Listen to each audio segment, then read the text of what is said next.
of that. And unfortunately, he's wrecking our economy. I think people have seen their retirement savings on fire, and there he is out on the golf course. That may end up being the most enduring image of the Trump presidency. That is the president out on a golf cart while people's retirement is in flames. Es geschah live. Der Kongressabgeordnete Adam Schiff hat gerade eine der brutalsten Wahrheitsbomben des Jahres gezündet. Und sein Ziel? Donald Trump. Was Schiff aufgedeckt hat selbst Trump-Loyalisten fassungslos gemacht. Und den ehemaligen Präsidenten völlig gedemütigt. Kommentieren Sie mit 1, wenn Sie glauben, dass Schiff die Wahrheit gesagt hat. Oder mit 0, wenn Sie glauben, dass es politisches Theater war. Jetzt wollen wir den Moment auspacken, in dem eine Live-Sendung zu einem regelrechten Braten wurde. Quickly, they have created a climate of fear. I wouldn't have thought it possible, but by going after universities, they're intimidating other universities. By going after certain press organizations, they're causing others to self-censor. By going after certain law firms, they're causing other lawyers to not want to take cases if they think it will be retaliated against by the administration. Companies, towing a Trumpian line because they're worried about losing government contracts. I would not have thought it possible to so quickly create that climate of fear. And we have to band together. We have to speak out. We have to push back. We have to show courage. The dictator wannabes, this is part of their playbook. And the only way to defeat it is by standing strong and saying basically, screw you, I won't be intimidated. Today. Es scheint, dass Donald Trump, der Mann, der seine Karriere mit Skandalen, Kontroversen und einem Höchstmaß an Ungeschicklichkeit aufgebaut hat, wieder einmal mit einer Befragung konfrontiert wird, die ihresgleichen sucht. Diesmal steigt Adam Schiff in den Ring. Und zwar mit so starken Wahrheitsbomben, dass Trumps Haare wie ein verzweifelter Ablenkungsversuch wirken. Schiff schlug eine Abrissbirne auf Trumps zerbrechliches Ego. This is going to be a disaster for our economy. It's going to be a disaster for hardworking families that are going to have to pay more for auto parts or getting their car fixed or, buying groceries or anything else. These other countries, many of whom are our closest allies, are going to retaliate against us. It's just simply going to escalate from here. I talked to farmers out in California who still haven't recovered the market share they lost during the first Trump administration. Aber seien wir doch mal ehrlich. War irgendjemand überrascht? Ich meine, kommen Sie. Adam Schiff, der Mann, der sich fast eine Karriere aufgebaut hat, indem er Heuchelei, Betrug und das menschliche Äquivalent eines Müllfeuers aufgedeckt hat? Niemand, der bei Verstand ist, hat geglaubt, dass Trump aus dieser Sache gut herauskommen würde. Um ehrlich zu sein, Donald Trump neben einen Müllcontainer zu stellen, würde dem Müllcontainer mehr Respekt einbringen. So tief ist die Glaubwürdigkeit dieses Mannes gesunken. Aber dann taucht Schiff auf, und Trumps Karriere wird nach Sauerstoff ringen. Wie eine Kreatur, die eigentlich gar nicht aus dem Wasser sein sollte. Part of it is, really the main thrust of it is they want to make all these cuts so they can take the money that they're supposedly saving and plow it into a tax cut for big corporations and wealthy people. That's sort of the central animating purpose of the Elon Musk and Donald Trumps and their crowd. Die Wut, die von Schiff ausgeht, ist mit Händen zu greifen. Der Mann kaut schon seit Jahren auf seiner Zunge herum. Aber jetzt hat er einen Punkt erreicht, an dem er sich nicht mehr zurückhalten kann. Jedes Mal, wenn Trump sich selbst in den Fuß schießt, seien wir ehrlich, täglich passiert, ist Schiff zur Stelle und ruft es mit chirurgischer Genauigkeit heraus. Und was ist das Neueste? Oh, das ist ein Prachtstück. Trump hat es geschafft, sich in ein weiteres Problem zu stürzen. Und Schiff ist wütend. Diesmal geht es nicht nur um das typische Drama. Es geht um Trumps Unfähigkeit, Entscheidungen zu treffen, die nicht in einer Katastrophe enden. The Trump administration just put a tariff on this guy. That's right, this guy. This is George. George lives on an uninhabited island called Heard Island, uninhabited by humans, that is. And Trump just put a 10% tariff on this island, which begs, of course, the question, what did George ever do to Donald Trump and his buddies? This is how nonsensical these tariffs are. This is how absurd and capricious and uncoordinated these tariffs are. And while it might seem funny and absurd that they put a tariff on penguins, It shows just the reckless nature of what they're doing. They're crashing the economy. Von verpatzten Initiativen bis hin zu noch lächerlicheren Äußerungen. Trumps jüngste Manöver haben selbst seine treuesten Anhänger ratlos zurückgelassen. Und Schiff? Er ist wütend. Er muss mit ansehen, wie das Land unter Trumps Führung zerfällt. Und er wird ihn dafür nicht vom Haken lassen. Es ist fast so, als ob Trump jedes Mal, wenn er versucht, einem Problem auszuweichen, in ein anderes hineingezogen wird. Und Schiff, wie ein Hund mit einem Knochen, weigert sich, aufzuhören. Was Schiff wirklich auf die Palme bringt, ist Trumps ständiges Festhalten an seinen Fehlern. Es ist, als ob man jemanden sieht, der immer wieder in ein Hornissennest sticht und dann erstaunt ist, wenn er gestochen wird. Aber Trump, der Trump ist, macht einfach weiter. Er lernt es nie. Schiff ist dessen so überdrüssig, dass, wenn er ein Vulkan wäre, wir jetzt gerade Zeuge heftiger Eruptionen werden würden. Der Mann ist frustriert von Trumps Unfähigkeit, Verantwortung für sein Handeln zu übernehmen. Und wer könnte ihm das verdenken? If you could simply declassify by thinking about it, then frankly, if that's his view, he's even more dangerous than we may have thought. Because with that view, he could simply spout off on anything he read in the presidential daily brief or anything he was briefed on by the CIA director to a visiting Russian delegation or any other delegation and simply say, well, I thought about it and therefore when the words came out of my mouth, they were... Wenn es Ihnen gefällt, abonnieren Sie es bitte. Der Unmut von Schiff ist offensichtlich. Und seien wir ehrlich, wer wäre angesichts dieser Farce nicht frustriert? Trumps Eskapaden sind mehr als nur peinlich. Sie sind gefährlich. Schiff ist bereit, jeden einzelnen Teil davon zu nennen. Schiff, der ehemalige Vorsitzende des Geheimdienstausschusses des Repräsentantenhauses, wich der Angelegenheit nicht nur aus. Nein, nein. Er ging aufs Ganze und nahm alles ins Visier.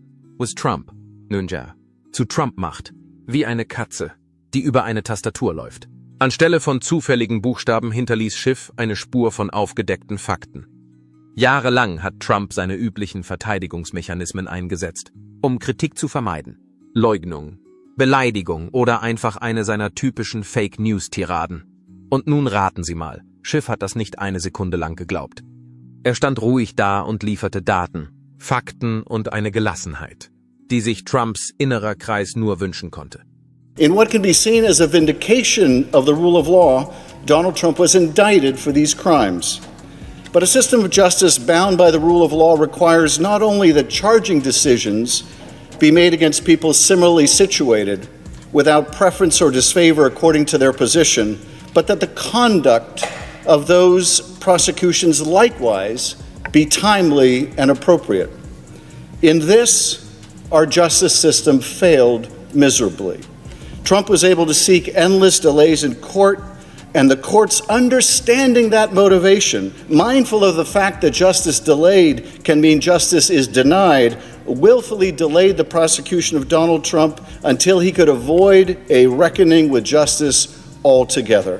Die von Trump häufig angewandte Strategie, sich auf alternative Fakten zu berufen, war diesmal nicht von Erfolg gekrönt.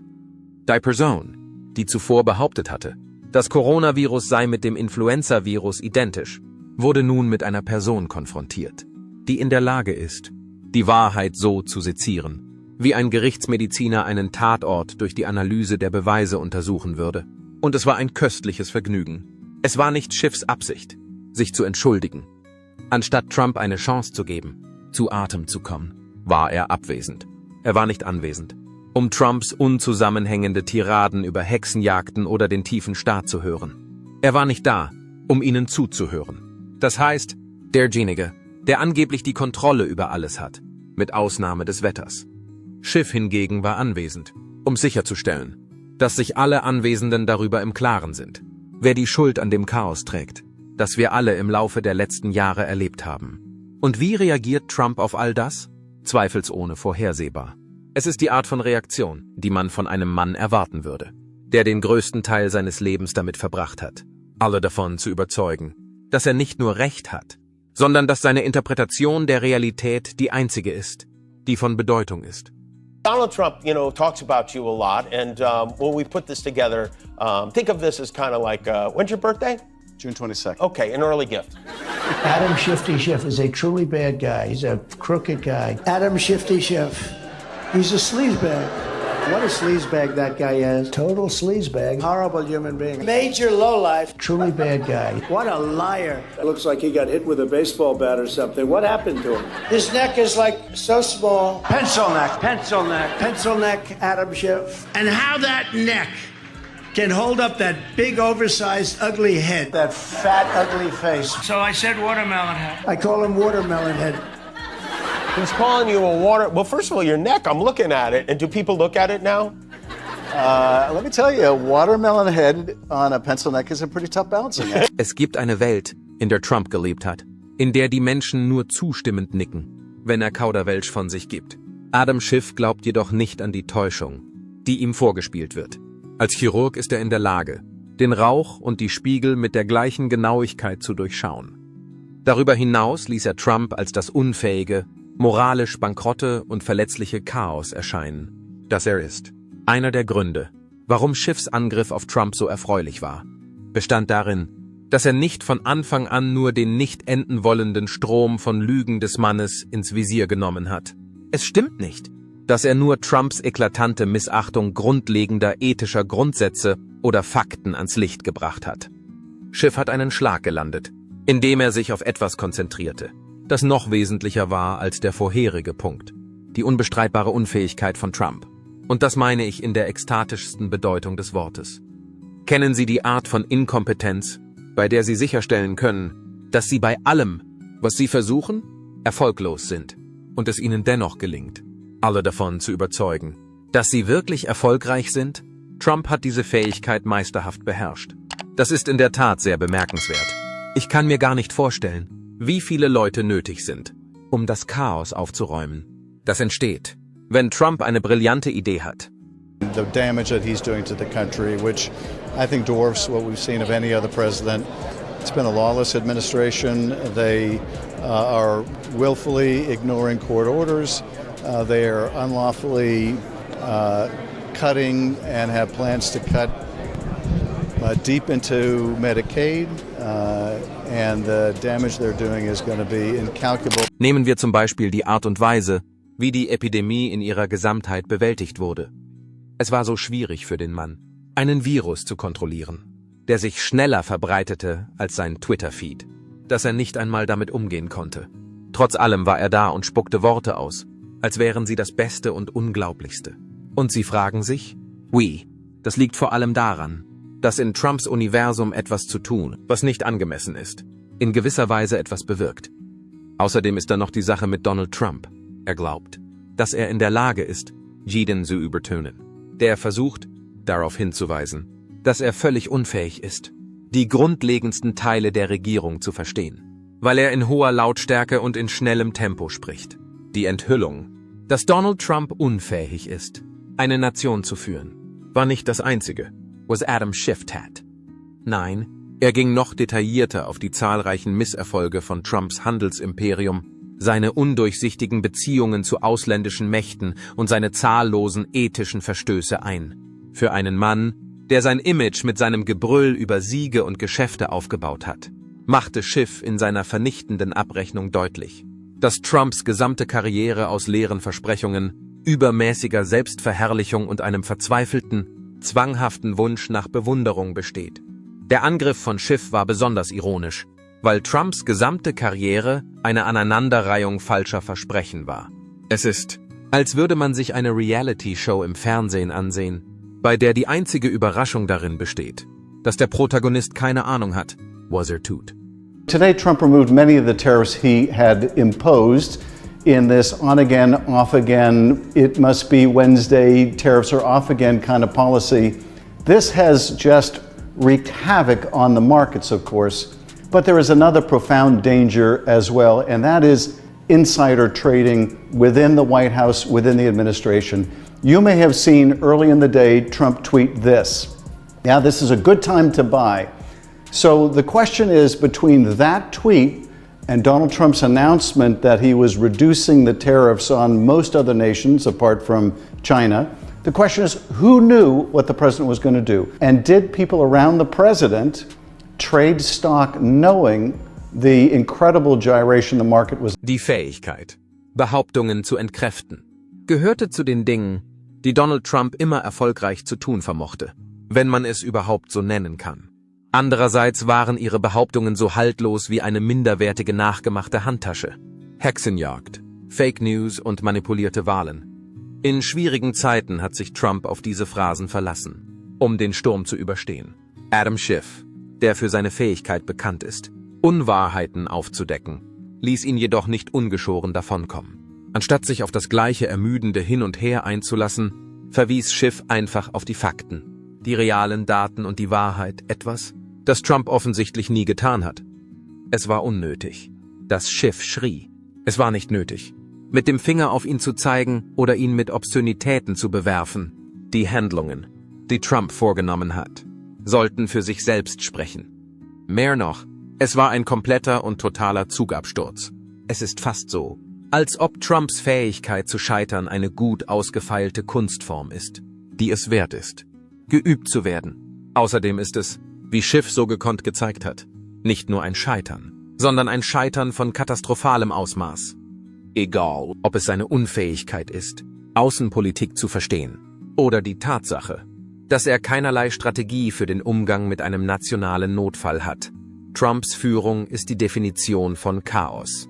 Das Einzige, was Schiff tun musste, war, seine Stimme zu erheben. Allein die Tatsache, dass Trump im Laufe seiner Karriere Urteile gefällt hat, ist Beweis genug dafür, dass er eine absolute Katastrophe ist. I can't think of a more shameful display by a president of the United States in my lifetime. And when I think about all that the greatest generation did, the values that it fought for, when I think of what the country has stood for since, how we have defended democracy around the world, how we have come to the aid of our allies and friends, to see that all so shamefully betrayed is just heartbreaking. What will it take to awake the conscience of this country?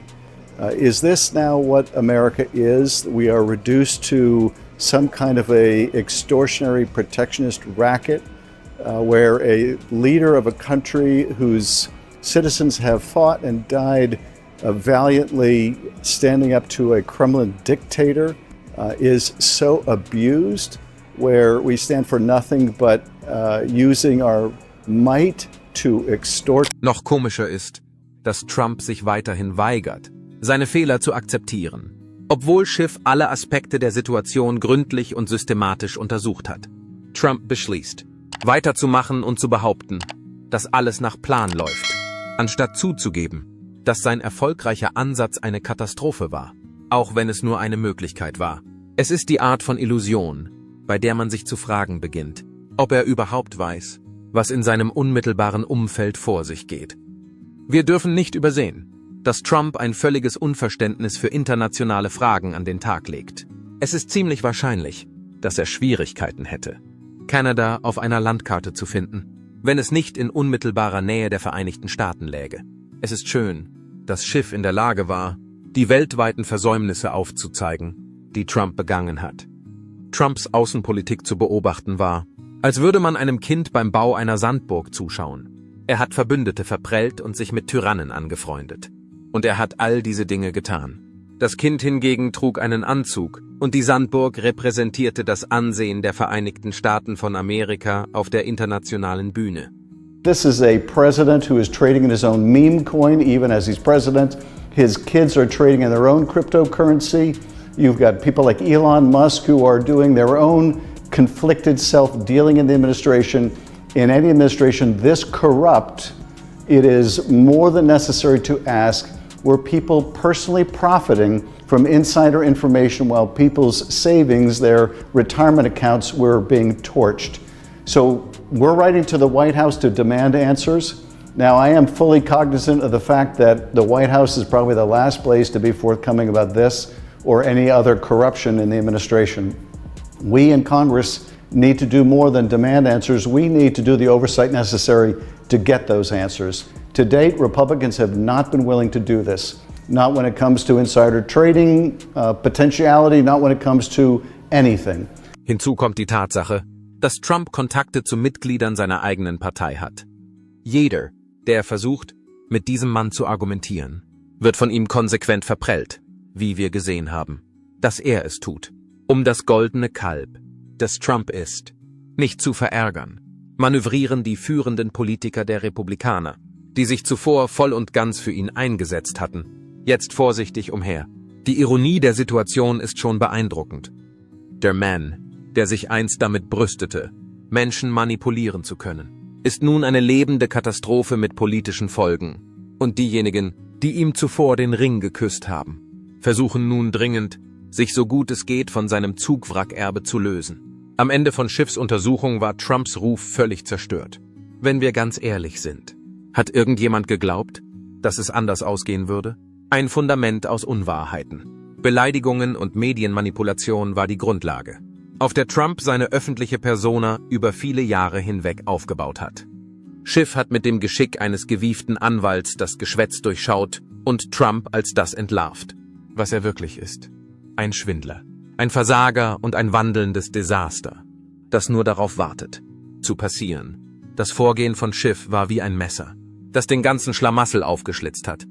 Ich hoffe und bete, dass wir nicht in eine Rezession geraten, aber wenn wir in eine Rezession geraten, wird es die Trump-Rezession sein. Er wird sie vollständig beherrschen. Das ist ein völlig selbstzerstörerischer wirtschaftlicher Akt, den er da begeht. Und es sind nicht nur die Zölle. Es geht auch um das Einfrieren von Geldern, die Entlassung von Mitarbeitern und die Entfremdung von unseren Verbündeten in Kalifornien. Ich höre von Landwirten, die immer noch keine Marktanteile von den Zöllen der ersten Trump-Regierung zurückgewonnen haben. Ich höre von Leuten aus der Tourismusbranche. Sie haben jetzt Leute aus anderen Ländern, die nicht kommen wollen.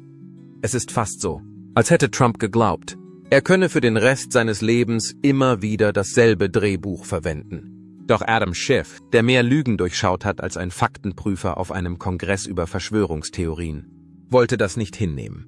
Außerdem ist die Wahrheit bei Schiff nicht etwas, das er nur anderen Menschen erzählt. Das ist etwas, das er unterstützt. Schiff wird dabei sein und geduldig zusehen, wie die ganze Sache auseinanderfällt, während Trump weiter um sich schlägt und verzweifelt versucht, die Welt davon zu überzeugen, dass er immer noch wichtig ist. Gleichzeitig wird Schiff vor Ort sein.